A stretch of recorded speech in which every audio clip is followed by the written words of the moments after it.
Well, what is happening, DC fans and Batman fans alike? Welcome back to the channel. I am D-WIZZLE, and this is another edition of my live stream. This month, we are continuing on in Bat Month, talking about all the theatrical releases of Batman, leading up to Matt Reeves' The Batman, which is going to be released March 4th. To those of you who are new, we've already talked about the Adam West Batman movie, uh, Tim Burton's Batman of 1989, Batman Returns, and Batman Mask of the Phantasm, the animated movie. If you haven't seen any of those live streams, check out my channel. I have a playlist called Bat Month where it has the previous Bat movies we talked about.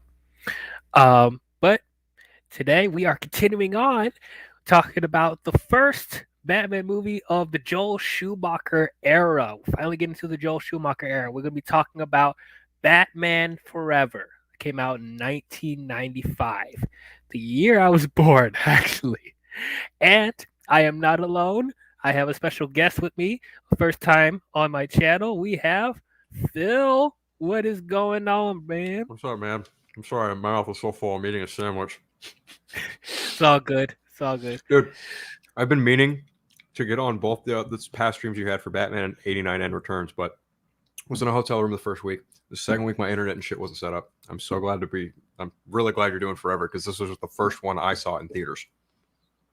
Cool, cool. Glad to have you on. Better late than never, right? But yeah, so let us get into this. So, um, so after Batman Returns, kind of had me shook. If you guys haven't watched my review for Returns, I was not a huge fan of Returns. Thought it was pretty messy. Tim Burton, I don't know what he was doing with that movie. So after that point, I Oh, that's didn't my really favorite know. one.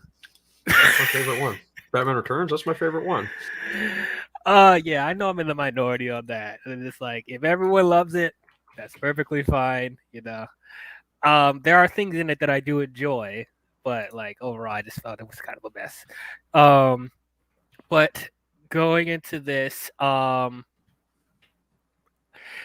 when when when my at the time when I was a kid, when my dad had me watch the Tim Burton movies, they were not enthusiastic to have me watch the Schumacher films. They waited a good while to have me watch that. And at the time I didn't know why. I was like, it's Batman. I'm gonna love it, right? And then first hearing about Forever, finding out that Michael Keaton wasn't coming back to be Batman, I was like, wait, why? Wait, but Michael Keaton. Michael Keaton, as you guys know, is my second favorite Batman to this day. And I was bummed out that he didn't come back for the Schumacher films. And they had Val Kilmer, who I had no idea who that was at the time. I think this is the first movie I saw him in was this. But saw Jim Carrey and Tommy Lee Jones was going to be in this film. Like I was like, okay, this will be really, really interesting. I will say the first time I watched this movie, I mean, I had a blast because I was a kid. I was a naive little kid that enjoyed all the colors and the neon and you know how over the top it was. I wasn't really taking yeah, I wasn't really taking to heart that it felt tonally different from the Tim Burton movies. I was having a blast with it. But as an adult, you processing more things and noticing stuff that you'd haven't before and watching it recently. I know with this movie, people are either people hate this movie or people enjoy it for what it is. I'm in the middle of this. Like, I think it's bad? Not necessarily. I think it's completely watchable. I don't. I guess think it it's depends on great. what you mean by bad, but yeah, you're right. I'm with you. Yeah, I mean there are bad stuff in this movie. Don't get me wrong. But like I don't think it's. I think it's completely watchable. I think it's an entertaining movie. I don't think there's stuff in here that's completely offensive. But as far as what I would want to see from a Batman movie, I don't know. There's some creative choices in this movie that I wasn't fully digging. Um, even I didn't like how I wasn't really a huge fan of how colorful it was and neon and stuff like that, and we're getting more jokey with this. Like I don't know. Then you had Val Kilmer, who is like playing it very straight and He played it serious, and as straight as Robin possible. too. Yeah. Right, and it just feels like the tones are clashing with Batman and even Robin, who's playing it straight for the most part. It's clashing with the with the silly tone of the Riddler and Two Face and stuff like that. So it's like I don't really know how to feel about it. But like I said, there are entertaining scenes in this movie. There are some good performances in here, but like I'm just like about Batman Forever. That's the takeaway, the initial takeaway before we really get deep into this movie is this is just kind of it falls into that middle ground, I suppose, right? Because kind of like you know, I grew up, I was born in 92, so I'm as old as the animated series, which turns 30 this September. And so I grew up watching the animated series coupled with this movie back to back because this was the first Batman film I had ever seen in a movie theater. Because again, you know, born in 92, my parents brought me to see the movie. One thing I distinctly remember about it, my dad, at one point in the movie, Nicole Kidman is close to naked, if not nothing short of it. And I remember him just being pretty excited during that part, up to the point where my mom nudged him in the shoulder. So that was a takeaway. But I think for me, back then, it's a lot of the same, a lot of the similar kind of feelings. You know, when you see something as an adult, it you process it a lot differently. And when you see something from a very young age, it's, you know, different kind of perspective, right? I think at 3, 4, 5 years old, when, you know, my love for Batman really began to blossom at the time, you know, growing up even into middle school, like I kind of heralded Batman Forever as like, it's my Batman. Like it's got Batman, it's got Robin, it's got Two-Face, it's got the Riddler, it's fucking got it all. It's the fucking shit. It's cool, right? Like these, like it was Batman to me. Like it invoked Adam West, right? Like it was almost kind of evocative of the animated series to some extent, but not quite, you know, especially with some of the chemistry between Val and Chris O'Donnell as Bruce and Dick, because they're, oh, you poor boy, their whole relationship in the movie, while a little more thrusted and I wouldn't say rush, but very, you know, it comes together quickly because that film, it has to kind of reset things, but also keep things the same in some regards. I mean, for God's sakes, it's got Pat Hingle as Commissioner Gordon still, and it's got the late great Michael Goff as Alfred Pennyworth, right? The carryover from Returns in '89. But then, of course, you get to, like, you know, the other characters, the supporting characters from the past. Like Billy D. Williams did not reprise his role as Two-Face, and I'm sure that was kind of a big, well, for some people. Even for me, like that's definitely, yeah, you know, like I would really like to see, and honestly, with the '89 comic, you do get that. You do get Billy D. Williams as Two-Face, and it's really well done. But I really do wonder if there was an opportunity there for Tim Burton to maybe introduce him alongside another version of the Riddler, because I know like that was like the rumor was that Burton wanted to do the Riddler, but that was one thing that they kind of carried over into making the movie anyway, was that they wanted the Riddler to be the next villain of the movie. How funny. But yeah, you know, really, like, and then as you get older and you become an adult, and then, you know, you watch the movie again, and then you also see like interviews and like past, you know, pieces and clips of like, you know, celebrities that were in the movie talking about being in the movie, and you know, you find out like the whole clash between Jim Carrey and Tommy Lee Jones throughout the entirety of the movie, and you've also got the clash between Schumacher and Val Kilmer, which was very unexpected, because I think after Keaton walked, Schumacher wanted Kilmer. Like it was after The Saint, I believe. And he like, yeah, I want Val Kilmer. And that was the irony of it, was like he wanted Val Kilmer to be Batman. Val Kilmer got the role, like they were Batman. But then like the whole shooting of the movie, the way that it was presented, the way that WB was like, yo, can we get a family friendly movie that like makes people laugh and sells toys, blah, blah, blah, blah, blah, blah, blah, right? that coupled with the fact that this is a straight black leather suit, can't turn your neck. He's got it even worse than Keaton because he's surrounded by all these different colored lights, and he's playing the straight man in a whole world of goofiness almost, you know? Yeah. So I can't call the movie bad because it's just too integrated into my soul, but I can understand why some people don't have love for it. I get it. And, it probably has a lot to do with, a tenured season history of the character Batman, right? Because I think a lot of people have, their perspectives and their views and their thoughts on how this character should operate and how he should be presented in any kind of medium.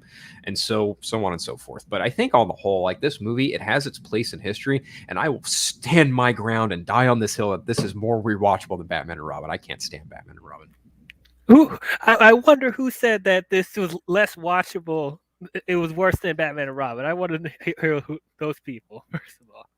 I don't know. I don't know where that idea even begins to fruit from, because Batman and Robin is a blatant rip off of Batman Forever. So I don't know why calling it better makes any sense at all.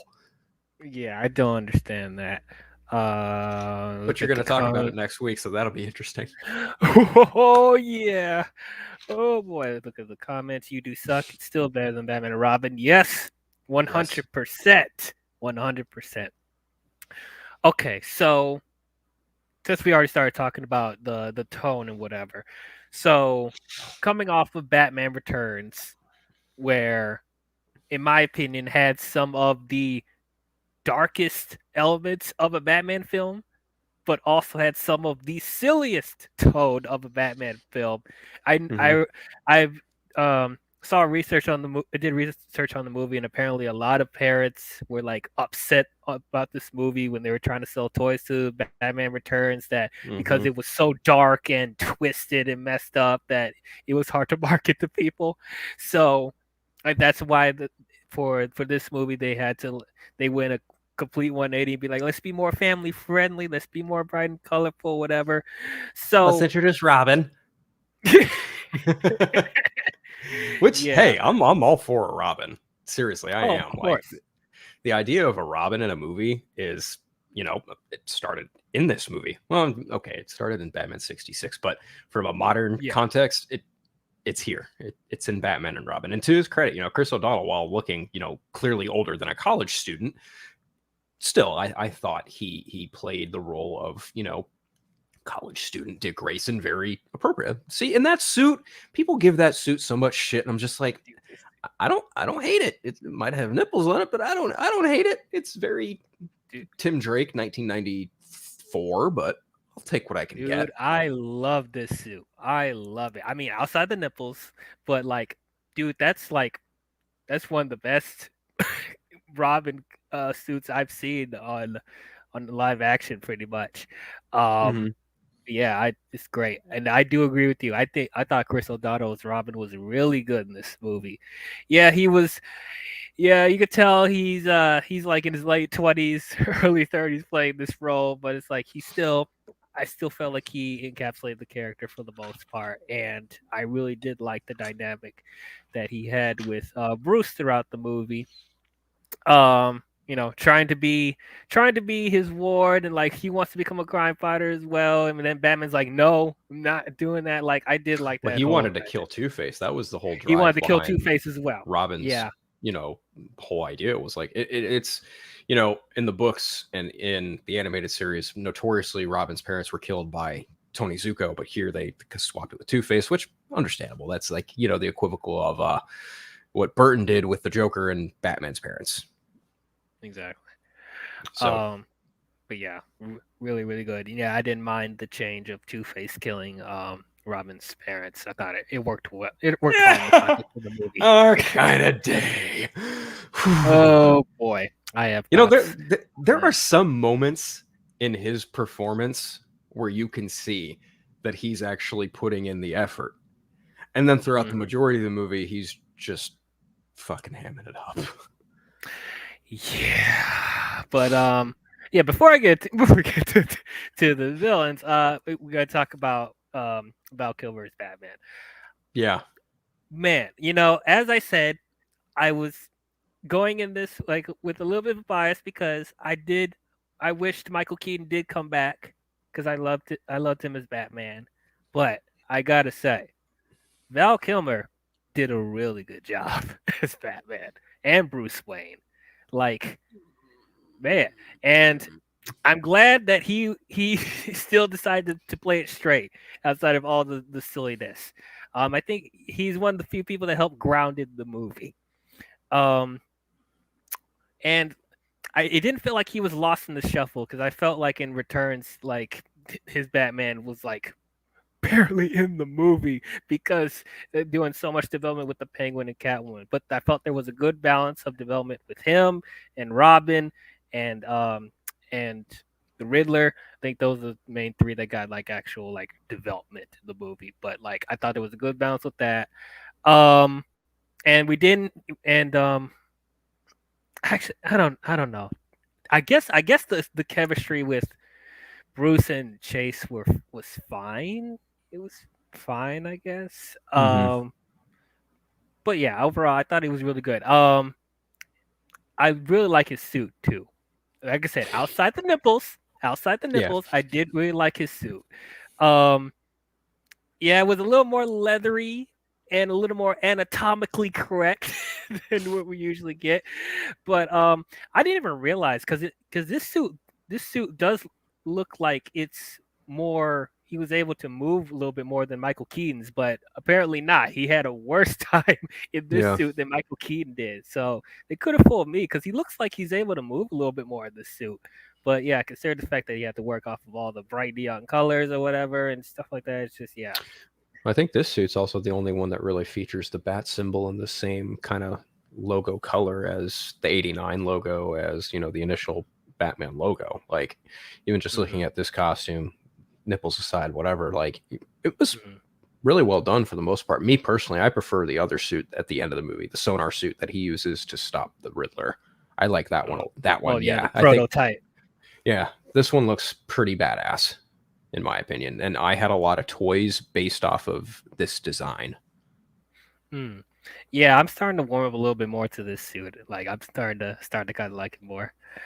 Um, And I think, but like, overall with his performance, he um he did a great Batman. I think Val Kilmer really did a solid job doing Batman. I think Bruce Wayne, there's a little bit of stiffness to it in the beginning, especially in the Wayne Enterprises bit where he meets Edward Nygma, a little bit with Chase Meridian. He's a little stiff too. But by the end of the movie, when, like, I think it really kind of starts to come out towards the end of the movie where he, you know, he kind of opens up to Chase a little bit and he's like kind of screaming at Robin for saving his ass.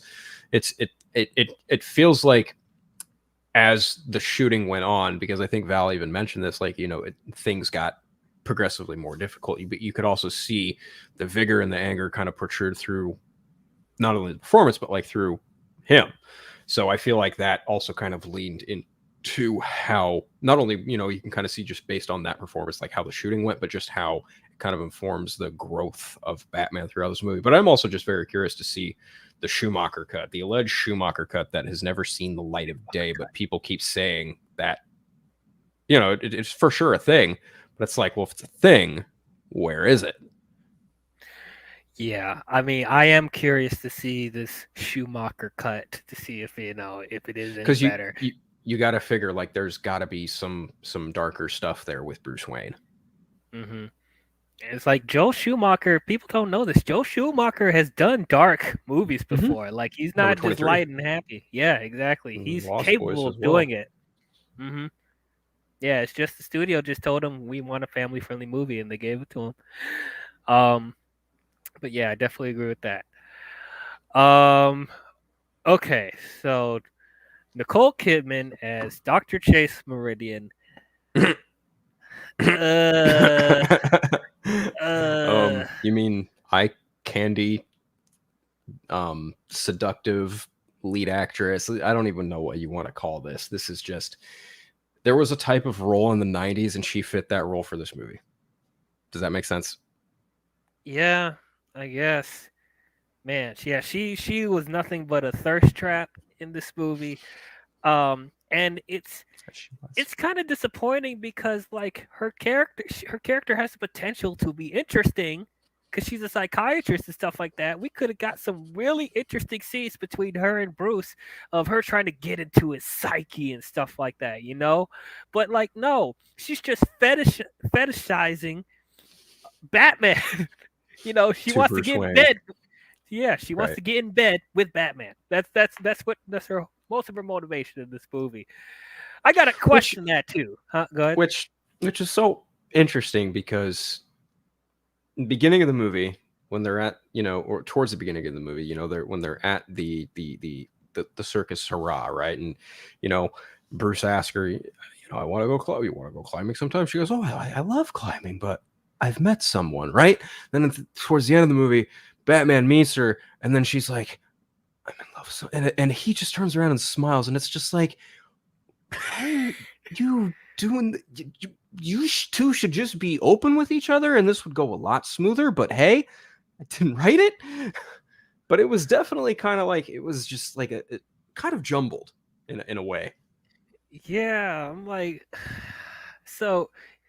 I mean, I guess they want to imply that um, during Halloween when Bruce had her over and he was trying to tell her that he's Batman or whatever, and they kiss. Like, was that supposed to be the moment where she's like, I fell in love with Bruce now? What makes that any different from any other moment in the movie? Like, no, like, oh my gosh. Now, I actually love Nicole Kidman. I think she's a really good actress, and I thought she was great in Aquaman. But like this, yeah, this was just a misfire. And just another bimbo in this Batman series. Is she's slightly more interesting than Vicky Vale, but Selena, she's not better than Catwoman in Returns. But Someone yeah, tried to tell me that Selena Kyle in Batman Returns wasn't that good, and I was like, what? no, Okay. she was really good. I mean, I didn't like the weird cat stuff she was doing, and I didn't like that they gave her superpowers. But outside of that, I thought she was a really good Catwoman. That she was very. I didn't mind it. I think Chase Meridian though, like, yeah, I don't. It's not that I don't have anything nice to say, but I don't necessarily have anything bad to say either. It's just like she was there, she filled the role, she, you know, eye candy. That's kind of what I kind of circle back to in regards to her character, and I kind of find that unfortunate because I think she's a really great actress too. She definitely brings a lot of weight to her. I mean, she was Atlanta and Aquaman. Yeah. Like she can act, right? And that role, the role of Dr. Chase Meridian just felt so. We need a love interest. Who's the hottest woman in the 90s? Nicole Kidman. But that's the thing. Does Batman need a love interest? Right. For every movie. No. Yeah, I'm just like yeah, it was not necessary. If they could have took that time to focus more on uh Robin and Batman's dynamic a little bit more. We didn't need to have this love story put in. Um, but yeah, okay. So let's get to the villains. All right.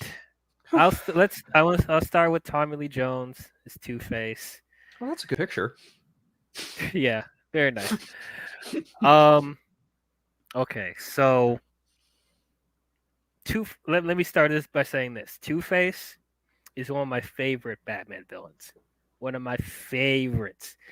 I was disappointed that we didn't get to see Billy D. Williams become Two-Face. Right. But if you're going to get a replacement, Tommy Lee Jones is not a bad choice at all. At the time, I thought it was perfect casting, but he was not good in this movie. He was not good. I did not like this Two-Face at all. He is so over the top in this movie. I didn't like it. From his opening scene when he's what was he robbing the bank or whatever. Robbing the bank and getting kind of fooling around with the guard. Yeah. With the guard, it's like he starts off very reserved and like sinister, and it's like, okay, we're getting somewhere. But then when he goes, Blind, stupid, simple. do not clueless luck. I'm like, oh my god, what is this? What Yeah. is this? This is Joker 2.0. That's pretty Yeah. much what he's playing. Like, I Yeah. don't understand this. You have such a great actor in Tommy Lee Jones who could play sinister, who could play like serious, but you're making him go so silly. That's not it. That's not the character. That's not the character. And I thought he looked ridiculous. I'm sorry. I did not like his get up. Like this is just too much. Like the cheetah prints on one half and the and then his half face is purple and red. Now, okay. Now I know what people about to say, but the animated series he was blue and he had white hair. It's like, okay, I can suspend my disbelief with that because it's a cartoon. It's a cartoon. This is live action, and he looks silly in live action. I'm sorry. I did not dig him at all. But yeah, what's your thoughts on Two-Face? Well, Tommy Lee Jones certainly turned in a performance. I wouldn't call it his best performance. I will say that, to your point, there are moments there where he is truly a very sinister and diabolical Two-Face, but for the most part, he is just trying to one up Jim Carrey in terms of goofiness, and it is just really unfortunate. So, yeah, I'm kind of right there with you. Although at the time, I still can't help but laugh anytime he just delivers a seriously over the top line, like when Two-Face when Riddler and Two-Face are in the jewel place and they're cleaning it out, and Riddler goes, "Hey, Two-Face, show me how to punch a guy!"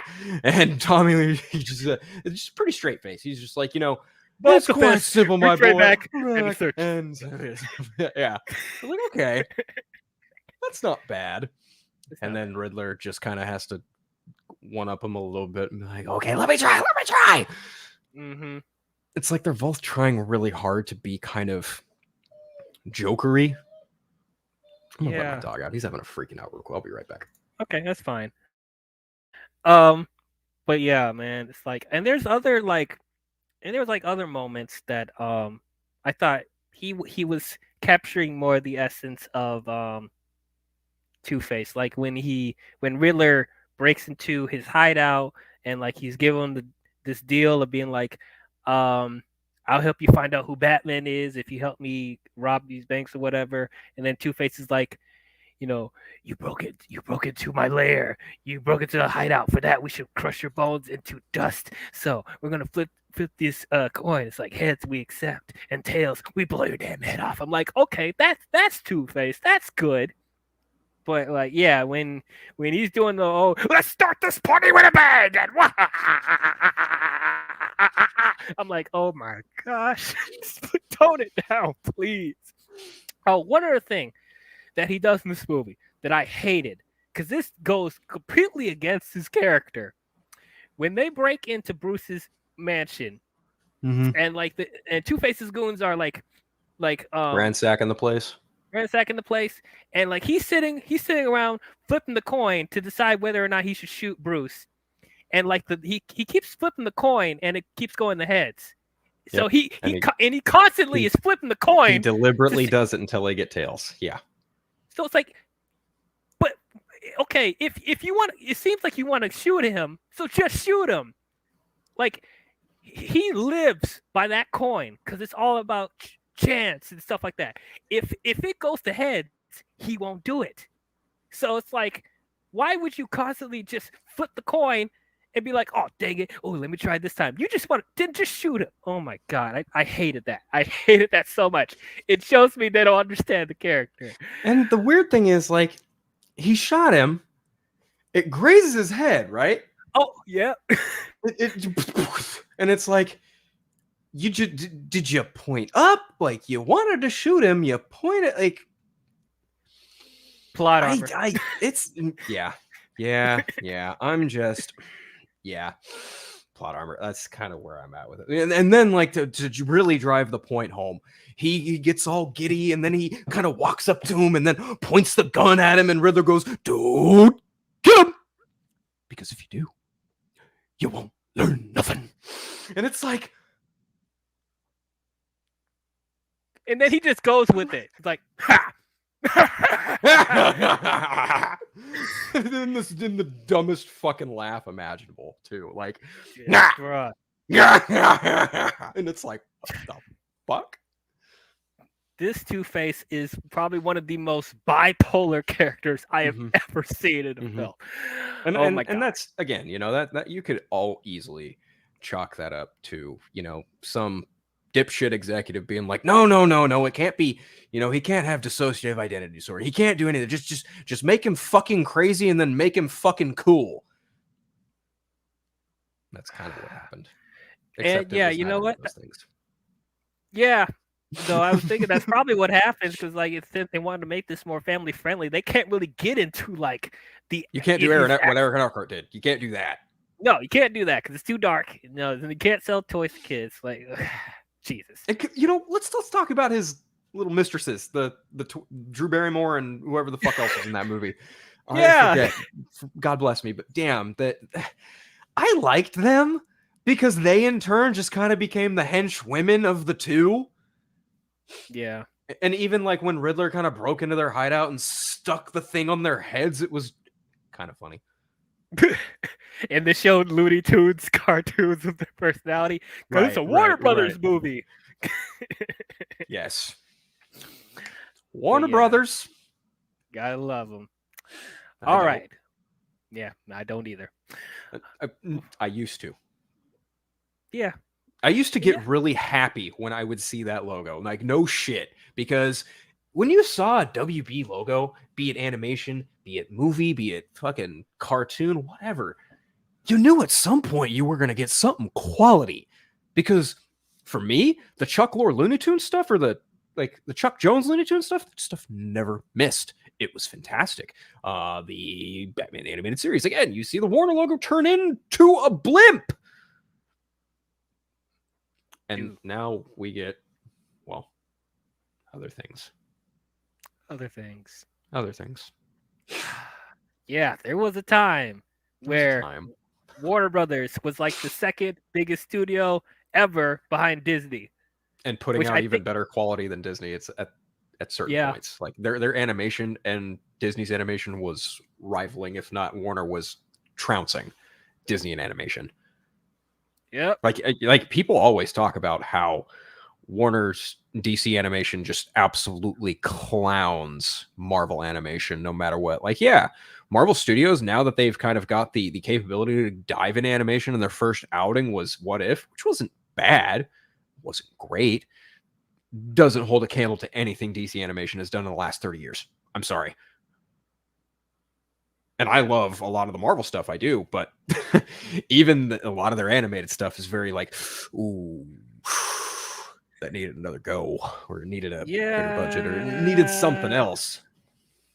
Yeah, like outside of Avengers, Earth's Mightiest Heroes, I don't really watch any of the other Marvel shows. It was the only one that came out pretty solidly. But, you know, even like going back to the initial point, like, this movie really was kind of like a prototype of executives making bad decisions for their own pockets. Yep. Which is unfortunate because you have, you know, such a high profile cast, such a very astounding cast of people, and this very, you know, respectable director and Joel Schumacher. And like this movie almost made a lot of their careers mediocre to some extent. Like the fallout from this movie really almost killed it for a lot of them, maybe except for Tommy Lee and Jim Carrey. Yeah. They were the only ones who kind of walked out of this, you know, safer than sorry. Yeah. But it's like, no wonder Val didn't come back for Batman and Robin. He's like, I'm done. You know, he was fine too. He obviously went on and did other things that were sauce. He did Heat after that, I think, right? Or was that before? I think that was after. I think it was. Let me just double check. Okay, Heat was actually the same year, 1995. Oh, okay. So, yeah. Yeah. When did this movie go to shoot? Pre-production, April 1994. Okay, so I think Val Kilmer either went from Batman to Heat or went from Heat to Batman. I don't remember which way it worked, but Val went on and did other things after Batman. He also voice acted Moses in one of my favorite animated films, The Prince of Egypt. Prince of Egypt. Yep. Yeah. Oh, apparently he's also the voice of Walker Sloan in Spider-Man: Edge of Time. Oh. Okay. Oh, you know what? I also really liked him as Jim Morrison in The Doors. He did a really good job being Jim Morrison. I haven't seen that one. Give it a look. Give it a watch. It's a shocker. To kind of go back to form, though. Is he going to be in Top Gun Maverick? He should be. I think he's got a cameo role or something in it. Okay. I think we've kind of meandered about Two-Face, though. I guess we can kind of maybe move to Riddler. Yes, let us move to the main event. Jim Carrey as the Riddler. Okay, so I actually loved him in this movie. I thought he was great. Would I have wanted the Riddler to be more serious? Yeah. But like he reminded me a lot of the Riddler from the Adam West show. That's pretty much what he was playing. It's a mixture of himself. Like it was a mixture of Ace Ventura and the Riddler from the Adam West show. That's pretty much what he's playing. And he was a blast from start to finish. Like I think he was honestly one of my favorite parts of the movie. Like I don't know. Yes, his plan, his overall plan. he creating this box thing that he's using to drain people's brain cells to make him smarter, and so he's used that to sell that as a product because he's selling that it's a virtual reality thing wherever you can watch TV and stuff like that. So he's selling it as that. And so he's going to put these boxes in homes around the world. And then on his remote island, he has a giant satellite box thing that he's using to drain all the other boxes in people's homes so they can drain everyone's brain cells. Fucking nuts. Freaking nuts. So when you say it like that, on paper, it reads like a Batman comic from the Silver Age, right? Like you got Two-Face and Riddler teaming up. Oh, the Riddler's got a secret island and it's built like a satellite. And guess what? He's managed to get all these little boxes and all these little satellites all into the homes across Gotham. And it's up to Batman and his new ally Robin to stop the Riddler and Two-Face and save the day. But he also has to save Dr. Chase Meridian in the process and not let her find out that Bruce Wayne is Batman. Can he do it? Time will tell. It really does read like that. But then when you execute it in the form of a live-action movie, and then it winds up looking like a 90s cartoon that's reminiscent of the 60s cartoon, you got some people in the 90s going, what the fuck? And then a week later, they're like, dude, what the fuck was that Batman movie we just watched? Yeah, man. But I think in terms of showcasing his intellect, right? Like there was good and bad there, right? I think when you're showing off a man who is smart enough to understand that the company he works for doesn't really give too much of a shit about him, so his only out he thinks is to get in with the CEO and have him sell his product, and then when that fails, he just goes absolutely fucking nuts and goes, fuck it, I'll just do it myself. And decides to team up with the other bad guy. And I did like that he was a citizen of Gotham, and I think that there's an element there that was kind of lacking there from the Two-Face character in this movie, because if you look at the past movies, even Joker to some extent, though not really, kind of, because you could pass that off as just a typical gangster, but Selena Kyle and Oswald Cobblepot, absolutely denizens of Gotham City, right? And even Two-Face, you get the slight and, ironically enough, comic book accurate origin of him getting acid in the face by Maroni. The only time it's been done comic accurately. Except will give him Batman that. literally in the fucking courtroom. That was just like, Yeah, I'm like, huh? He's in broad daylight, just sitting there watching the court case go down. Okay, where's Commissioner Gordon? We Yeah. didn't see him. Yeah, and who did they didn't check that guy for weapons before they brought him into the courtroom? you know, it's almost like asking why the Justice League showed up. You know what? I'm gonna shut up. I'm gonna shut up. I almost said something I didn't want to talk about. Yep, you already know. But seriously, the Riddler's plan in this movie, again, I think this movie on paper sounds great. It's just the execution and the way they went about it just doesn't make, like, imagine this movie under the animation or the art style of the animated series with the animated voices and all, right? Yeah. Yeah. Plays totally different. Yeah. It's all about it. This movie is definitely a showcase of it is all about how you execute it. But again, you know, it also kind of fits into how you want to do the tone and how you execute that tone, et cetera, et cetera. Right. And I think on the whole, on this tone of this movie, if any one of the characters works within the tone well, it's the Riddler. Yeah, exactly. Like when he's over the top, like I can go along with it. I think it fits more with that iteration. What's your favorite scene of him as the Riddler? Oh my gosh. When he's blowing up the Batcave, it's just so great. He's acting like he's a National Geographic announcer. It's just throwing these little bug things in there. Little bats, little bat bomb riddles. Yeah. That to me is just, that to me is the over the top of ha ha ha ha ha ha. I figured out who you are, motherfucker. I'm gonna fuck your cave up. Ha. And it was just, and then he just drops the sack of them in the Batmobile, and you just know what's gonna happen. And he just goes, and then you see the Batmobile explode. You get it in a 3-shot. Like you see the explosion go from 3 different angles, and you're just like, oh fuck. How's he gonna get to the island? Right. And I have to say, like, when he blew up the Batmobile, I'm like, thank God, because I hate this Batmobile. I hate it. I hate everything about it. I don't like it. Sorry. For people that like the Batmobile, I don't like it at all. I don't like how it looks. Pearls. They're being clutched right now. If I had pearls, they're being clutched right now.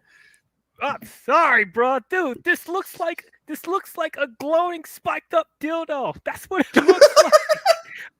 I can't deal with this, bro.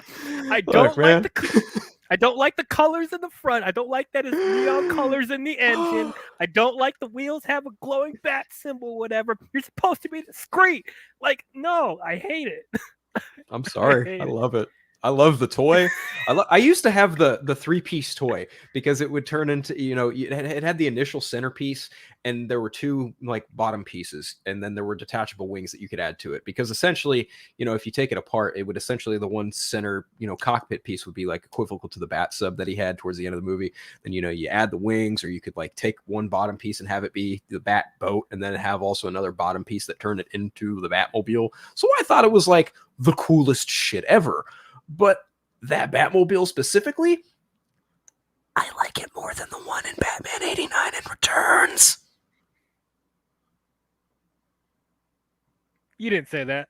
I did. Just say that. I just fucking did. I just fucking did. No. The Keaton's Batmobile is iconic. What are you talking about? It's cool, but I like this one more. Just a smidge. Oh man, yeah. I like the blue. I think I like when Robin took it for a joyride. I thought that was fucking funny. That was kind of funny. That was. That's He's not trying Batman. That's Batboy. Boy. Hey, I forgot my suit. All right. Oh man, that was. And even like the lead up to that of like Alfred, and this is, you know, Apple Watch technology before Apple fucking did it. You know, he's got Alfred on the watch, and he's like, "Sir, Master Dick has taken the car," and Bruce is like you know, he lists off a couple cars, and then Alfred keeps going, "No, sir, the other car. No, sir, the other car. No, sir, the other car." And you just see, and the music kicks in, and then you see the Batmobile just bumping, and you see Robin having a great time. I'm like, yeah, I'd do that too if I could. Yeah, I probably would, to be It honest. went up a That's wall. another thing. What's not to like? Like, It went well, up first a of all, fucking wall. That's so cool. first of all, why does it have hydraulics? Why does the Batmobile have hydraulics? And then second of all, how the fuck does it shoot a grappling hook on a building and it's climbing on top of a building? What? That is some silly ass shit. Oh, for people that say that Batman doesn't kill, he just killed those guys in that chase, by the way. Just to let you know, they all blew up because he went up the wall. So, ding on his kills. I'm not worried about how it happened. I just think it looks awesome, like something else in a finale. I'm gonna shut up. Yeah. Okay. All right. No, I hear you. It from a physics standpoint, it doesn't make a lick of fucking sense. Oh. Did it look cool as fuck? Yes, it did. Yes, visually, I'd be fronting if I said it didn't look cool with him driving up the building and the explosion coming up behind him. Yeah, that was a cool visual, but it's like physics wise, I'm like, what the heck is going on? But what I will say, as far as the vehicles, I did like the Batwing and the Batboat. I thought they both looked, those two. I'm like, okay, that is cool. That is cool. I like those, and I like that that Batman was the one that took the Batwing, and Robin was the one that took the Batboat. That was pretty cool. So like, I love the Batwing so much. That is inarguably my favorite piece of Batman's vehicular equipment, without a doubt. I've always loved it. I love it in the animated series. I love it even in Arkham Origins. I love seeing it in, the Batwing was dope. Even in 89, the 89 one had a really cool one too. And I feel like this was like an evolution of that one. And I'm like, oh, I like this one a lot. And even Affleck had one. And I was like, that thing looks bad. And now I'm just like, is Pattinson going to have one? Maybe. We'll I mean, see. you know, if by the end of that movie Gotham City's flooded, he can't drive around it. He's going to need something else. He might get a Batboat. I don't know. Oh yeah, the Batwing in the Nolan trilogy. You mean the Bat? What, the Bat? I'm like, what? The Bat. Just call it the Batwing. Why is it the Bat? So fucking lazy with that. Oh my god. Damn. And yes, Mr. Wayne, it does come in black. And it's like, I saw that one coming. Great. I can't wait to talk about that. Actually, you know what? I can't wait to talk about that movie. That's going to be a fun movie to talk about. But the Batwing, the Bat, the laziest thing I've ever heard. That's why the Batwing's cooler in this movie. The Batwing in this movie's fucking dope. Yeah, man. Like its introduction when he turns on the lights, like it expands, like what do you suggest, up Alfred? on the ceiling.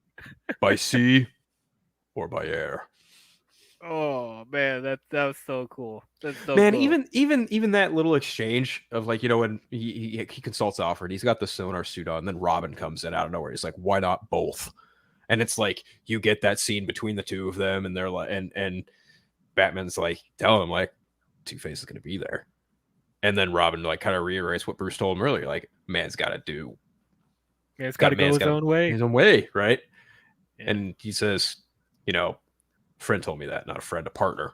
When you get that handshake, and it's like, oh fuck yeah, Batman and Robin, let's go. Let's go. Holy rusted metal, Batman.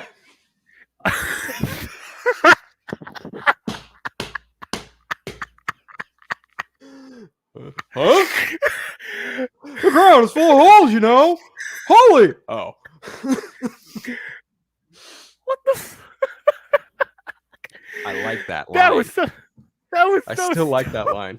I still like that line. I don't care how dumb it is. I still like it. What? Why? Why did you put that in there? Because the fan service, like, because Robin says, "Holy ding ding, holy whatever, Batman." You gotta throw that in there. I would laughed out loud when he said that. Like, really? That's what we're doing right now? Okay, all right. And then, not even 10 seconds when they got into the island, they got split up. I'm like, what? What? You don't see them fight together or whatever. No, they already split up, and then he already gets captured by Two Face. Well, after he gives Two Face some After good licking, giving it's like, into his this is for my father, my mother, mother, my brother, and this is for this me. is for me. That was cool. That was bad. And it's like the one moment I will say, like when Two Face is hanging off of the edge of the island thing that like expands or whatever. Robin actually saves him and doesn't kill him, so he does go through a little bit of an arc there. But then he gets easily outsmarted and captured. I'm like, The bat has taught you very well. Stupid, but no more. but noble. I'm like, okay. The line Jesus. delivery alone is like, Tommy Lee, dial it back. Yeah, please dial it back. Ambassador. Okay, get in there quick because like we got through most of it already. And then Rhea, come and drop a like and comment while I share the show. Yay! Oh, appreciate you, Rhea. Appreciate you. I will get back to you about the stream on Sunday, Ray. Don't worry. Yeah. But yeah, Ambassador, hurry up on it because like we got through most of it. But anyway, and then so he gets into the. Oh wait, we gotta talk about before when they were going to the island. Two-Face and Riddler are playing Battleship on the with the island, like because they had explosions planted all around the island, and Two-Face and Riddler have this Battleship thing in his hideout, and they're using that to activate bombs to blow up Robin in the Batboat and whatever. I'm like, what? Why are they playing Battleship right now? We going real silly with this. You sunk my battleship. Who, me?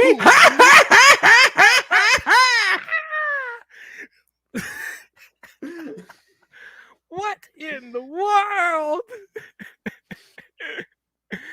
But yeah. Oh yeah, Riddler captured Chase, by the way. I guess that's the other thing to notice. I like my jacket.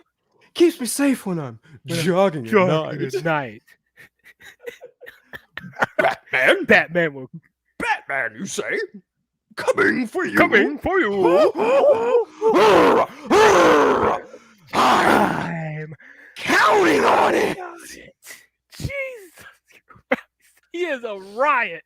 He's just going for it. That was hands down the most over the top he got in the entirety of that movie. That scene right there where he delivers all of that to Chase Meridian, which, I'm fine with. Gorshin did it pretty over the top a lot in 66. He sure did. And even like the Riddler to some extent, he does kind of have a bit of a boisterous over the top personality more often than not. Later iterations have him a little bit more calculated, a little bit more reserved, and a little bit more smarmy, which again, understandable. As times go on, characters evolve and change. And even like Dano's version of the Riddler, as we're probably going to see here in the next 2 weeks, like he's clearly not making any kind of jokes. And if there are to be any, they're probably going to be morbid. Probably. So yeah. Okay, so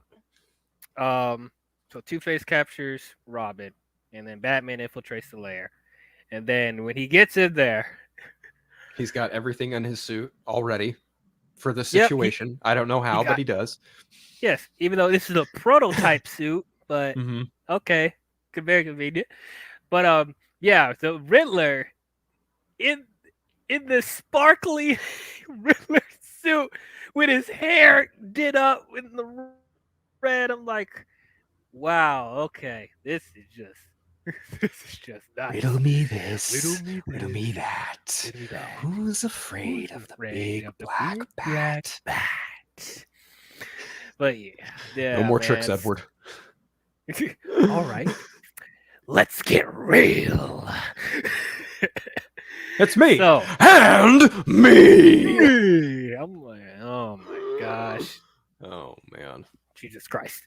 So yeah, so Riddler has Chase and Robin in these like tubes or whatever. It's like behind curtain They look like penis bumps. number one. They Wait, look what'd like you say? penis bumps. They look like penis bumps. Because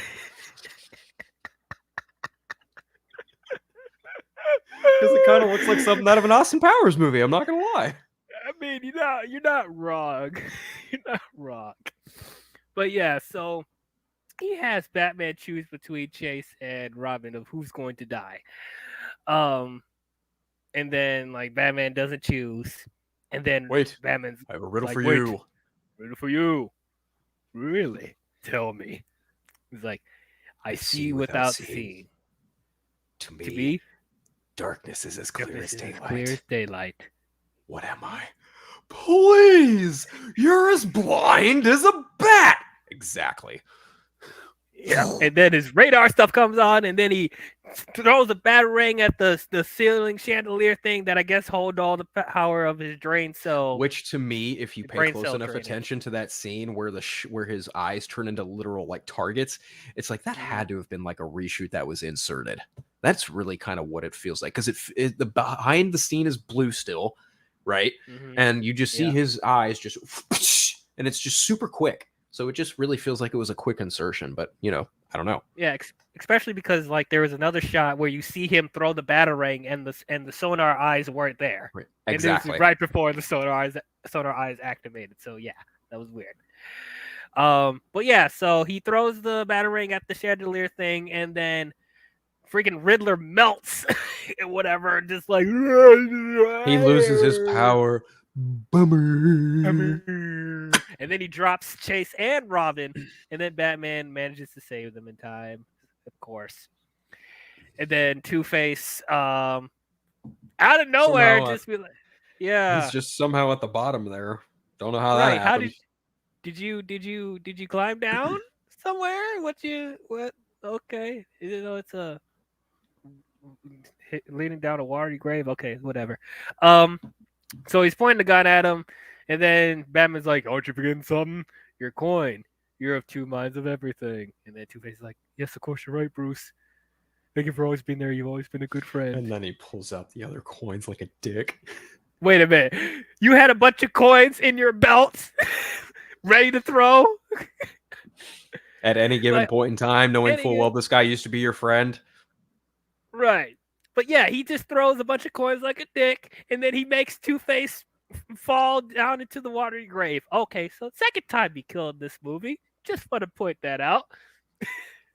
What's really weird is like his suit is in Arkham, so is like, did he live?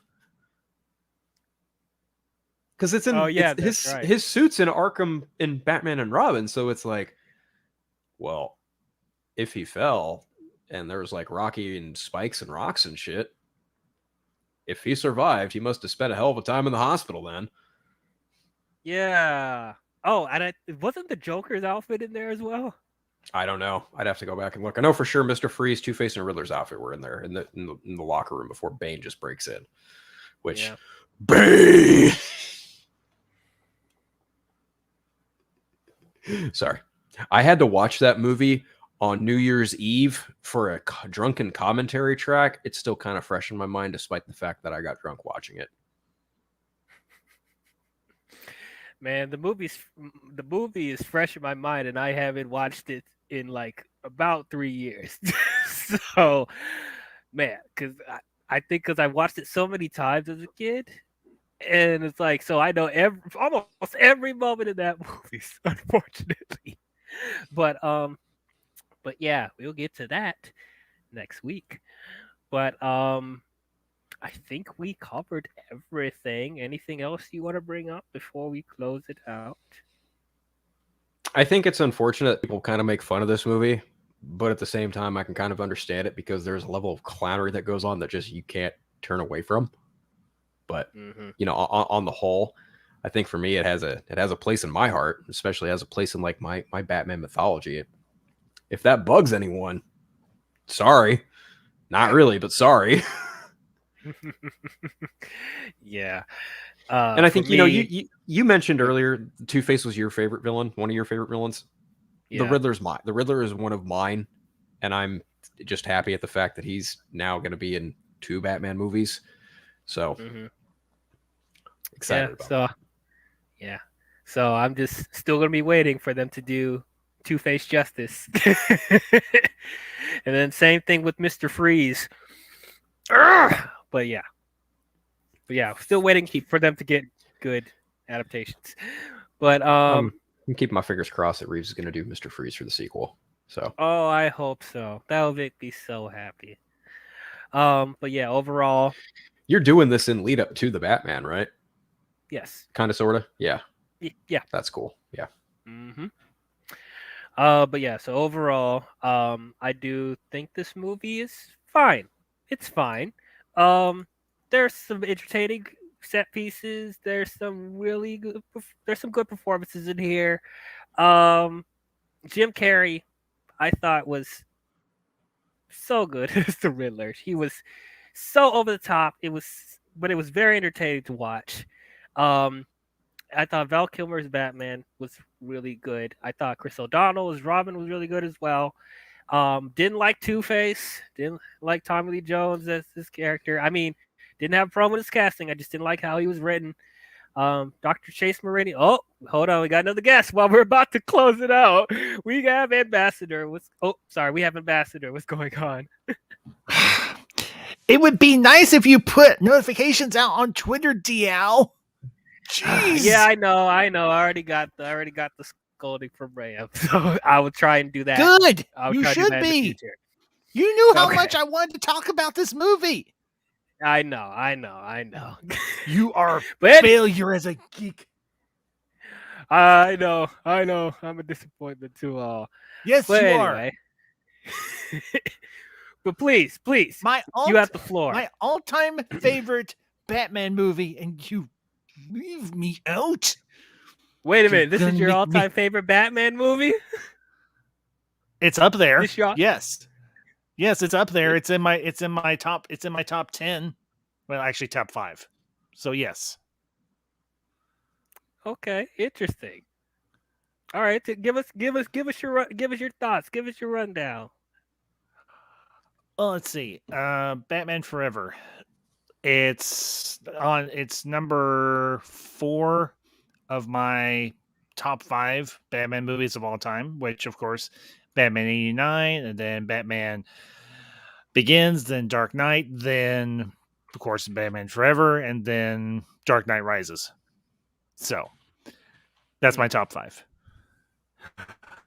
It has 2 of my all-time favorite villains played by 2 of my all-time favorite actors. Has a very solid Batman / Bruce Wayne and Val Kilmer. Has a kick-ass soundtrack with some great 90s. Yeah, I forgot Seal did some part of the soundtrack to that. Yeah, Kiss from a Rose. No. I'm not talking about Seal. Nope. Seal does not even figure into this equation. I don't give a rat's ass about Kiss from a Rose. I'm talking about That's a good song. one of U2's best songs ever. Hold Me, Thrill Me, Kiss Me, Kill Me. How did I Great know song. that was Even coming? better That was a great title song by too. a great That was a good song. great music video if you can find the proper edit of it on YouTube, which is next to impossible. But I have seen some really good attempts at re-editing it back together. Of course, you got Drew Barrymore. Can you need to say more? Hubba hubba, hello. And this is me as a married guy. Of course, you also have Nicole Kidman. Hello, nurse. Hey, Batman is a Warner Brothers property, so technically it's proper for me to quote Animaniacs. Hello. I mean, they had Looney Tunes product. Not to placement in mention this movie, Debbie so- Mazur as Spice. You know, the Mhm. goth chick. Yeah. Yeah. But yes, this is it's a glorious movie done by a great director who is no longer with us. And yes, release the freaking Schumacher cut. Yeah. We'll see if that ever comes out, if it exists. It exists. I guess. What did you think about Well, Tommy Jones as let- Two-Face? if I might troll for just a minute, it exists. There is a more certainty of it existing than there being a Justice League 2. Wow. Okay. Thank you for joining with us, Ambassador.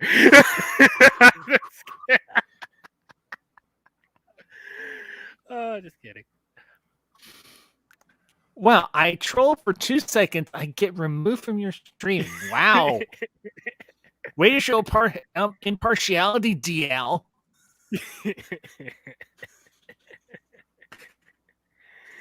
uh, anyway, But hey, yeah. trolling aside,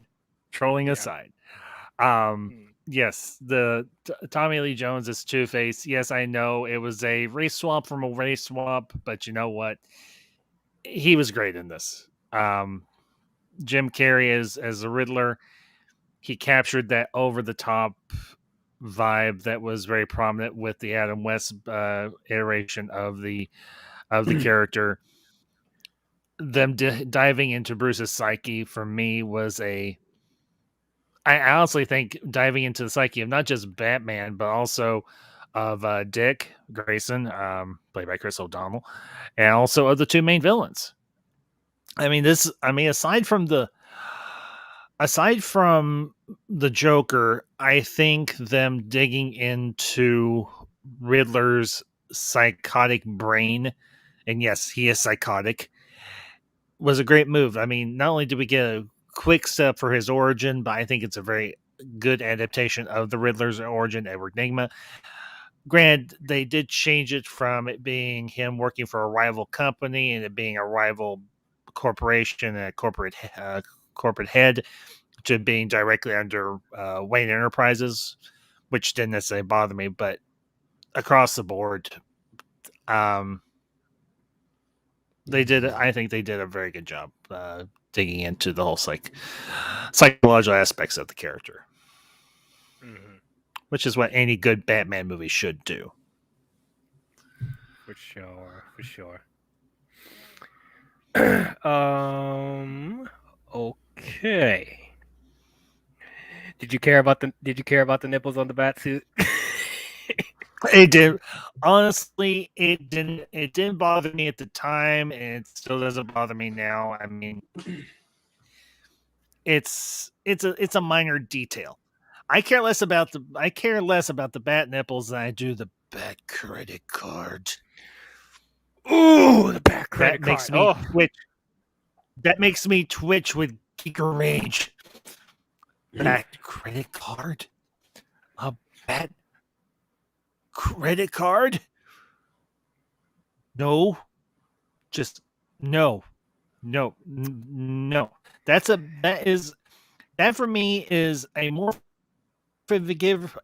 forgivable sin than anything that Ryan Johnson did in The Last Jedi. Oh boy. I can forgive the bat credit card more than I can forgive The Last Jedi. And that's saying something. Oh boy. I don't know how those two movies correlate in any single way or shape or form, but hey, you do you. Okay. Well, they're both horrifically bad. Oh boy. I go That get is into that. subjective. So. Yeah, not get into that debate. But okay, I gotta ask: Do you like this Batmobile? Because I do not. As I said earlier, I do not like this Batmobile. Is it as good as the Burton Batmobile?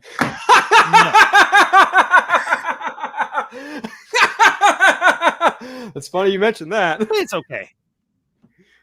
Hey, the Burton Batmobile had some blasphemy, Phil. You had some blasphemy earlier. What did Phil say about the Burton Batmobile? I like the Forever Batmobile more than I like the 89 Batmobile.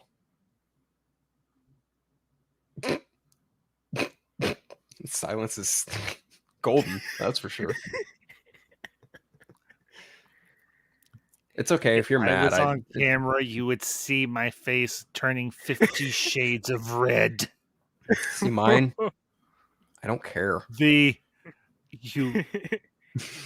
I don't The care. Burton Batmobile is iconic. That's what I said. The It's Schumacher, iconic. the Schumacher Batmobile, at least the Forever Batmobile, is cool. But cool and iconic are very vastly different. Yeah, that neon spiked No, up dildo. no, That's what it I gotta looks be like. brutally honest. no. The '89 Batmobile, it's kind of basic in terms of aesthetic. You're kind of basic. Thank you. That wasn't a compliment. He said it was basic. It looks pretty basic in terms of like, overall aesthetic, and compared to other Batmobiles that I've seen. It just looks kind of basic. It looks better than Bale's, that's for sure. But I Bale's think is the tank, which that's is my point. Which is supposed to be. It's supposed Sure. to be real life, realistic. The You know who had the best Burton's car? Adam West. Yes, I will agree. That Adam car's West cool. Batmobile is glorious in all of its campiness. Matter of fact, I honestly think that the next one after West is probably going to be Pattinson. I think his car looks badass. Yes, I don't I like agree how with y'all that. ain't giving no love to Ben Affleck's Batmobile. I think That that's is a- cool. no I like offense it to- enough. It's just very of the tone. Can I be candid? How you feel about Burton's Batmobile is how I feel about Affleck's Batmobile. That's fair. It's serviceable at best. Oh, y'all breaking my heart But today. the Keaton / Burton Batmobile, that was the first big screen Batmobile, and it is glorious. People Why? Because reference it has fins on the side and it has a cockpit long way that kind of looks like a giant black dildo. I don't want to hear anything about that Hey, because you like Hey, this Batmobile. look, dude. Think about it. The Keaton Batmobile kind of looks like a dildo. The Forever Batmobile kind of looks like a dildo. And the Batman and Robin Batmobile also very much kind of looks like a dildo. They kind of look like dildos. Even the animated series Batmobile kind of looks like a dildo. You shut your filthy non-geek mouth. Nuh-uh. Do you see the tag? Unfiltered, dude. I have an unfiltered broken mouth. I can say whatever the fuck I want, and I will. Yeah, and I will come back at you twice as Sure. hard. No, you won't. You Doesn't think you can be affect me. unfiltered? I've think had you my can be ass beat by a unfiltered? I was Marine. a- Nothing scares me. Oh, boy, You don't guys. know me that well, do he? Don't really care to. No offense, Ambassador. Well, guess what? Okay, I guys. can care even less about your opinion, Phil. Fine. All fine. right, y'all. All right, y'all. Time to chill out. Chill out a sec. I'm All right. cool. I'm cool. I'm cool. I'm cool. Let's just You make may it be known, cool, though. but you're not as cool as Mr. Freeze. You're not as cool as General Thrawn. Ooh, party. Yeah. Yeah, well, Yeah. General Thrawn has more IQ than half the people that happen to like The Last Jedi. That was just poorly worded. That was really poorly worded. I'm sorry. Not particularly, no. It wasn't. It was perfectly worded. I mean, I like The Last Jedi, but in comparison to other Star Wars films, it's probably not the best one, nor is it my favorite. I like It all should- Star Wars movies, it- though, so. I think It it's should fine. be it should be burned. Every copy should be expunged from all of existence. So it will be forgotten. Of course, you don't necessarily have to do that. You just have to not watch it, and then it's easily forgotten. But let's be candid here. But let's be candid here. In terms of the phallic nature of the Batmobile, I will agree with that. Yes, they all do. They do have a very phallic nature to them. But then again, if you're Bruce Wayne, aren't you going to advertise, hey, yeah, I got a big dick and I got the money to back it up, and I'm going to build the biggest dick mobile that I can. Why? Because I'm big dick Bruce Wayne. It seems like you're overcompensating for something, but okay. He ain't overcompensating for nothing. He's Bruce Wayne. He don't have to overcompensate. He's got it. I He's guess got it in not. real life, and he's got it in his automobiles. Yeah. Bat dildo mobiles. I mean, I would say the only one that isn't phallic shaped is Bale's Batmobile, and definitely Pattinson's.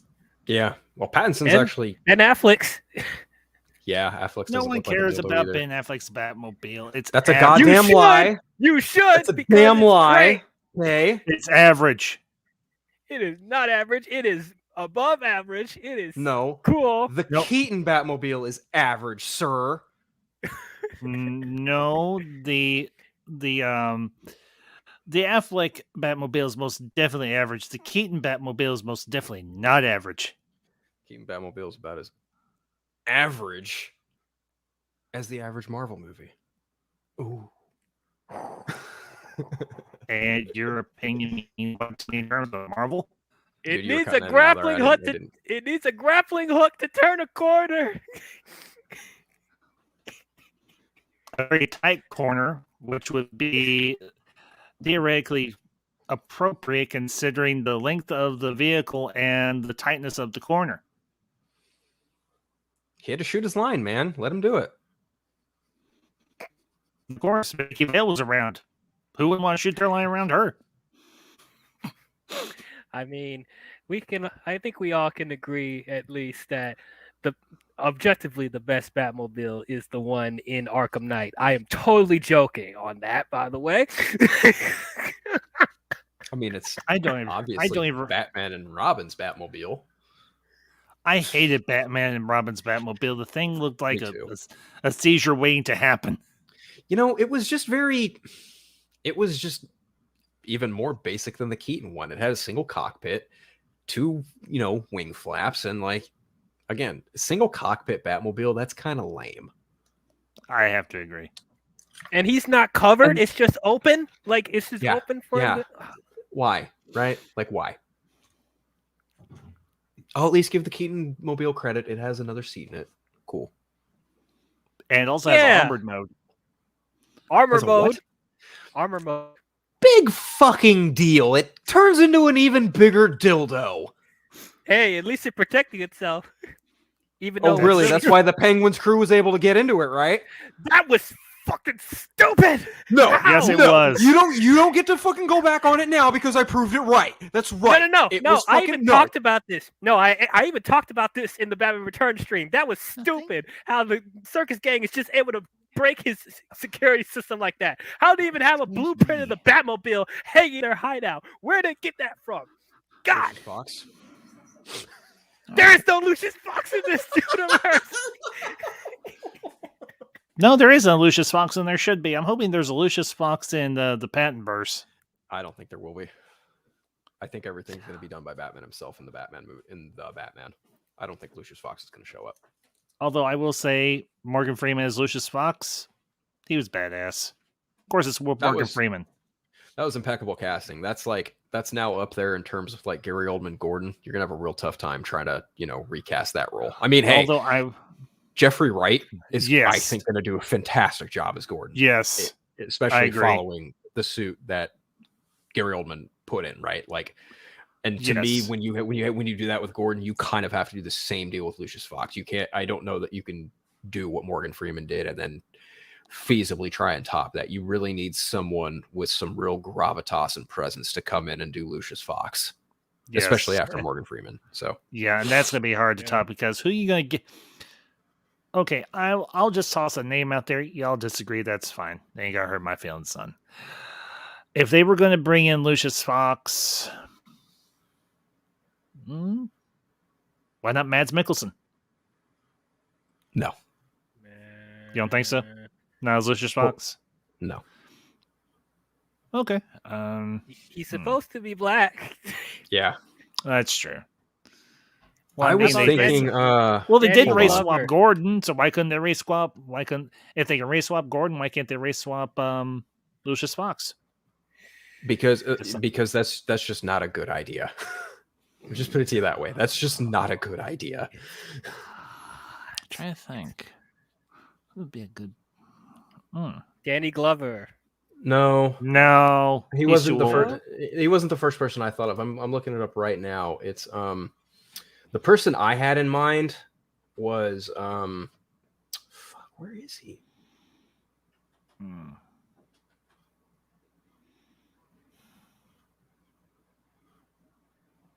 Hold on. Damn, I'm trying to think who would make a good James Gordon. Idris, yeah, James. James. That's Idris Elba. he'd be a good. He would absolutely. I would actually really like to see him. More specifically, I would take him as Lucius Fox in the Batman. Yes, I like Well, that.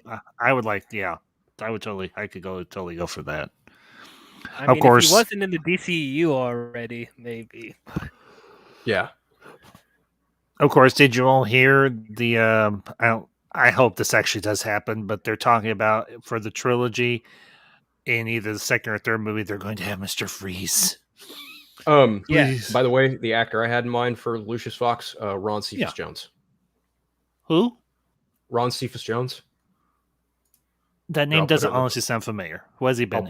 I'll put it in the private chat. He was have you seen Venom? I have. Yeah. Well, okay. He was Eddie Brock's boss. He had a very brief role in that movie. He's a great actor. Okay. Okay. Here's the IMDb page. It's in the private chat. Okay. Yeah. Yeah. Well, if he can be Bloodsport in the DC Extended Universe and the Batman takes place outside of that, I don't see why he couldn't play Lucius Fox somewhere down the line in the movie. I think it would just make things more confusing, in my opinion. But if they do, they do.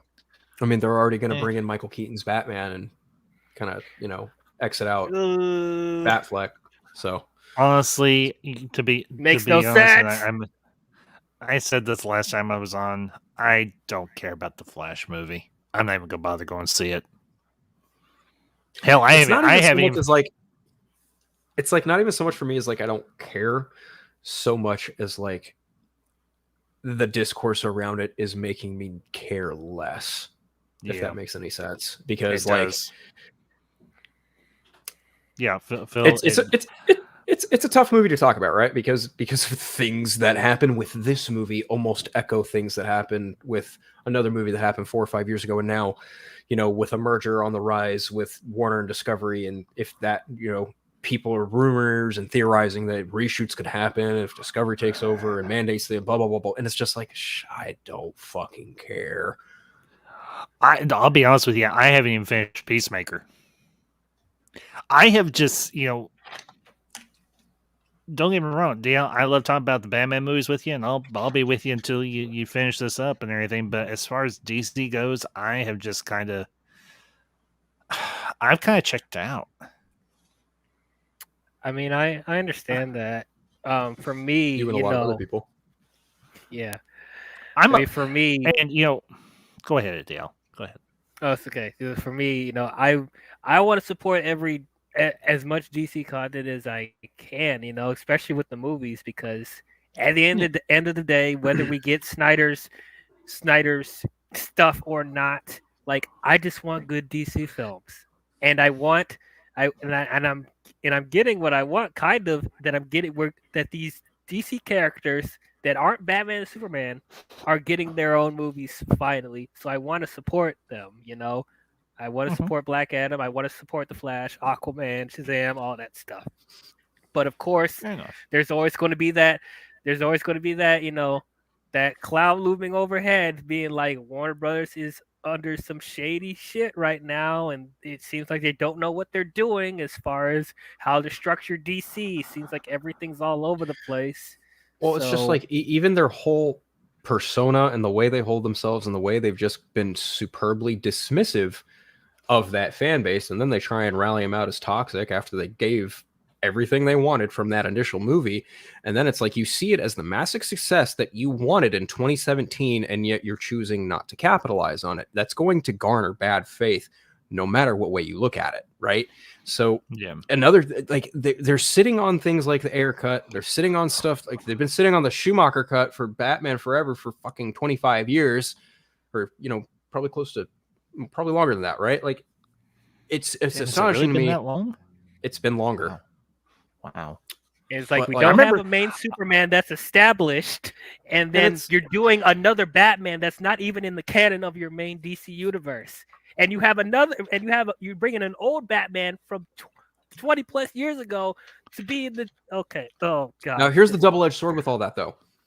is that people always, and I'm not saying you are, D, but like people want DC to be like Marvel in the sense that they want a cohesive universe where things, for the most part, are tonally cohesive and these characters interact every now and again, whether it's this character, that character, whatever. There's just some kind of connectivity and it makes some semblance of sense at the end of the day, right? And the thing is like Marvel Studios has the ability to do that because they are a studio purely dedicated to doing that, whereas DC Films is part of a bigger umbrella under Warner Brothers Pictures, and Warner Brothers Pictures operates as, quote, a director-driven studio, unquote.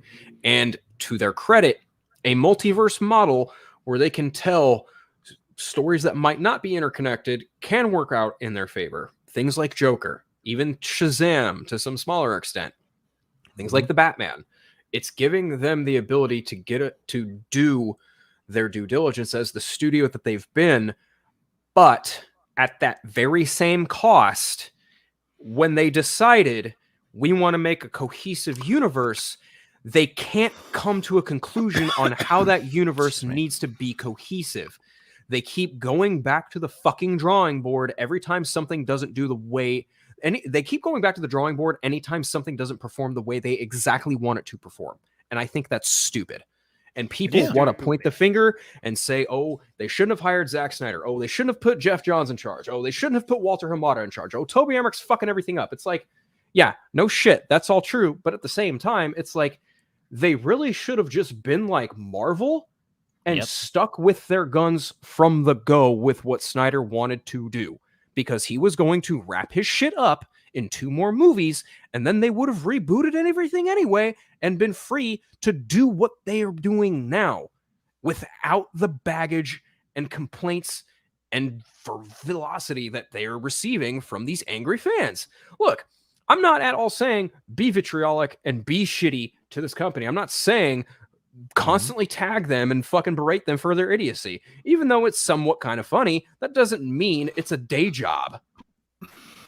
You know? I mean, like, yeah. This is entertainment at the end of the day, and they want their customers happy. Well, okay, you're doing it in the most half-ass way imaginable, and now you're even going as far as to like gaslighting fans against each other and completely being dismissive of certain claims that are very serious in a real-world situation. And that's just truly unfortunate. And the even bigger shit part is they're not the only studio doing it. Disney's fully aware of this shit too, and they get away with a lot of heinous shit as well. Let's not even talk about the Mulan controversy, because there's a ton there, you know? Like, it's Hollywood. It's all over Hollywood. But hey. Yeah, it's not isolated to one particular studio or one particular company. Everybody does it to varying degrees. And, and you know, I say this as a lifelong, and I mean this most sincerely, a lifelong Marvel fan. I have read Marvel comics since I was 5 or 6 years old. I grew up reading a lot of these comics that they are adapting now. Some I never touched. But, you know, I understand the anger and the upset that the DC fan base has, because they kind of want what someone like me has with Marvel. And I do legitimately feel bad for them. But at the same time, there is an element of that fan base that is very, and I mean very toxic, very hyperbolic, and very, well, to use your word very succinctly and well said, Phil, shitty. And you know, the crazy thing is, we just got for $100 the 2-volume book, The Story of Marvel Studios, and I have been flipping through it. You know, and it's really a testament to the success of the first 10 years, and I will say even further now into 2022 of Marvel Studios, that they can produce a book like that talking about, hey, here's how we did all this, and hey, let's celebrate what we did, and hey, you want this? Gotta pay a little bit for it, but here's a story of how we did what we did those first 10 years and what we're going to be doing going forward. And also, there were things that happened in that 10 years that weren't easy, like defecting from Ike Perlmutter. Like, Marvel Studios did not have the easiest build to their universe. Like, their whole first phase, None of those movies made $1 billion except the Avengers. That's Yeah. when everything really started to kick off for them. And people Yeah. have a really hard time distinguishing this notion that your superhero team-up film needs $1 billion in order to be successful. No, that's bullshit. That's absolute No. fucking bullshit. Just The because thing is- Marvel did it with the Avengers does not mean you guys need to do that same exact thing. No, here's the thing. Marvel earned that with the first Avengers movie. Now, to be fully transparent, I never saw Avengers in theater when it came out in 2012. I finally got it on DVD, and now I have it on, I think, Blu-ray or 4K. But the first time I watched it on widescreen TV, and I was like, holy freaking crap, they nailed it. I mean, I was legitimately, like, I was impressed. Now, granted, yes, the person behind that movie is a very shitty individual, but I can separate the person's personal issues and look at what he does as an artist. And It's also I know for past some people, tense, like it's very easy to look at something like that with the Yes. knowledge of Joss Whedon now and be like, yeah, you were a shitbag then. You're lucky that movie came out and made a fuck ton of money to overshadow anything that could have come out about you. yeah, that is and that is true. That is very, very true. But thankfully, since Joss Whedon, they've been able to have, I'd say, good directors and good writers come in and work on the MCU universe. The movies, not all of them have been perfect. Not all of them have been knock them out of the park bangers, but I'll even At be the the very first to admit least, it. they're monetarily successful. And that they are much nobody entertaining. can deny. Yeah, and they are entertaining. That is for me the ultimate thing. Are the MCU movies entertaining? Yes, they are. Are they always going to challenge you mentally? No, not always. But here's the thing: a movie doesn't always have to do that. A movie's first and foremost goal is to entertain. Now, if You know you what's gain funny something about Batman Forever? Batman Yeah, Forever is exactly. it's almost kind of a prototype MCU movie in some weird way.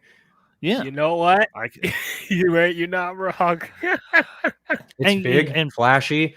It's got a mixed bag in terms of character development, in terms of character portrayal, but for the most part, it's a romp. It's fun. It's colorful. exactly. Sells toys. And that's true too. And that's what ultimately that's what it comes down to. Is the movie entertaining? Everything else aside, does the movie entertain the audience? And for the most part, talking about getting back on focus here with Batman Forever, yes, it is deeply entertaining. I mean, to get just a little personal, this isn't something I don't mind sharing. This movie came out in June of '95. We suffered a very big loss in my family. My maternal grandmother, my mom's grandmother, passed away in June of '95. I'm sorry to hear that. And well, like I said, it's well past caring, but thank you. I do appreciate it.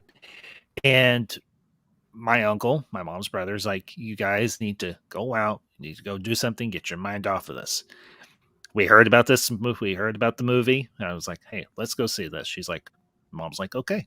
So we went and saw it, and we walked out, and we were like, that was very entertaining. That was exactly what we needed. It was like you said, Phil. It was bright, it was flashy, but it was entertaining. It was a romp. Now, Mother Ambassador has been not a huge fan of Batman, but she grew up. Well, not didn't grow up, but she was around when the Adam West Batman movies came out, and or the TV show was out. Right. And I asked her when we left. I was like, "Did you enjoy it?" She's like, "Yeah, it was funny. It was goofy. It was silly. It was Batman." I mean, she's not a big comic book geek like I am, but she's the reason I am a geek. And my dad. When I was younger, I used to go to my grandma's house all the time, and I'd bring over Batman toys from this movie to play at her house. I would constantly watch Batman the Animated Series, Super Friends, Justice League, like that whole nine. So as you get older and realize like things are made for certain reasons, or certain things are made with a different kind of intent, and certain things are made with a different kind of perspective. More specifically, like Batman Forever, like becoming an older adult and like coming to the knowledge of how this movie got made, the things that happened behind the scenes, the things that went into why this movie was made. Just the whole nine of it is just a little uprooting. But I don't think that can ever take away any kind of magic it could have had with you growing up. Exactly. Well, I mean, I was a teenager in high school when this movie came out. I was, let's see, 95. I just finished my sophomore year going into my junior year. So yeah, but at that time in my life, I was still, I'll admit it, I was a geek sired by geeks. Mm-hmm. My parents were geeks. They raised me to be a geek themselves. Granted, they were a different brand, different type of geek, but hey, my dad was a band geek. My mom was just general vanilla geek, but that was okay. All right. Well, we're gonna start to close this out, but overall, I will say that Batman Forever is just okay. Just okay. Just okay. Like I said, there are entertaining moments. It's bright, it's colorful, it's silly, it's over the top, and there are moments where I do enjoy it. But overall, I just felt like it was just a little too strange for me at times. Felt like the tones were clashing, with Batman and Robin stuff being so serious and like earnest, and then we cut to silly stuff with Two-Face and the Riddler. I just wasn't digging some of that, even though I thought Riddler was very entertaining. But Tommy Lee Jones' Two-Face, I did not like at all. Chase Meridian, I thought was very forgettable and just a thirst trap for the entire movie. But yeah, I mean, I don't mind watching this every now and again, but it's not something I would go to constantly. But yeah, I don't think this is a horrible movie like people say it is. It is perfectly fine. I have one last bit of funny information about this movie. Yeah. This is the movie that helped me. This is the movie that helped me lose my virginity. Well, you lucky dog. All right then. Hey, Good for you. Batman Forever helped you get laid. I can respect that. Interesting. Yeah, Batman's always my go-to anytime something like that happens. Usually it works out in my favor. Forever. Let's see. Jam.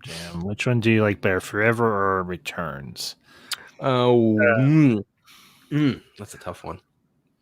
That for me is easy because it comes down to the villains. Forever. Returns. Because I like Riddler and Two-Face a lot more than I like Penguin. I like the villain Riddler more, but I think Danny DeVito had the better performance of the three. I'll give you that. I didn't care for DeVito as the Penguin. He was just too out there. It was too much. Now, I will say this. Man. I will say this though. Batman Forever has two saving graces. Michelle Pfeiffer is Selena Kyle, aka the Catwoman, and the one and the only Christopher Walken as Max Schreck.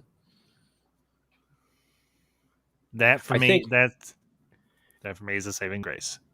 I think the fact that it's a Christmas movie does something for me as well. I always watch it every Christmas. I kind of like the feel of it, even though you can tell the movie's definitely shot on a soundstage. Ironically enough, one of my favorite shots in the movie is with the Batmobile. It's when Batman is scouring the... Hold on, guys. I'll be right back. Oh, okay. He must have had to go to the loo. Mm-hmm. So, as far as Batman Returns, I think that the one thing that really... Oh, fuck, I totally forgot where I was going with that. There was a moment with the Batmobile that you really liked. Okay, so my favorite show, one of my favorite shots in the movie, ironically enough, is with the Batmobile, and it's when Batman is in detective mode and he's totally surveying, Cobblepot as siphoning through the records of the kids in Gotham. Because he is literally window length with the Batmobile, and Cobblepot can't see him, but Batman can clearly see him. And I really like the way that shot is done. I really like that shot. That felt like that was Batman right there. But yeah, so that is our thought, huh? I got to dip. I got to go help my mom get this lawnmower out. But it was a lot of fun doing this. I really hope I'll be back next week for Batman and Robin. Okay. Love to have you on. Thanks for coming. Of course, yeah. Real pleasure to meet you, bud. Pleasure, bud. I hope you didn't take anything I said too seriously. I was just joshing. None whatsoever. Cool, None man. whatsoever. Thank you again for having me on DL. Catch you guys later. Of course. Catch you later. Please. Okay, well, we're about to close this out anyway. That is our That's thoughts fine. on Batman Forever. Comment down below your thoughts. If you guys loved it, if you guys hated it, if you guys thought it was okay. Yeah, I'd like to thank Phil for being on here, and I'd like to thank Ambassador for coming on, even though it was the last quarter. But appreciate you being here. I will try and be here on time next time. I do apologize. So no, it's okay. I'm gonna try and give you more of a. I'm gonna try and notify you a little earlier so you'll be able to prepare. I knew I sent it out like last minute, so I'm gonna try to let you know ahead of time. it's okay, bud. Truly, I hate you. Everybody's got a life, and I get that. So really, no hard feelings. So really, so Okay. You want to tell the good people where they could find you? you can find me on my channel, the Ambassadorial Wing. I do movie reviews. I do live streams. I talk pop culture, modern, retro. If it's geeky, if it's nerdy, it's awesome. It's there, the Ambassador Wing, because you can't spell awesome without the Ambassadorial Wing. Absolutely. So yeah, if you guys enjoyed this live stream, don't forget to leave a thumbs up and please subscribe to the channel and hit the bell if you want to be notified on future videos I'll be doing. The next Batman film we will be talking about is Batman and Robin. Can't wait to get into that one. That one's going to be a show. But yeah, I know. But that's all we have for you, Batman fans, and we'll see you guys in the next one. Talk to you guys later. Riddle me this: what kind of a man has bats on the brain? On the brain.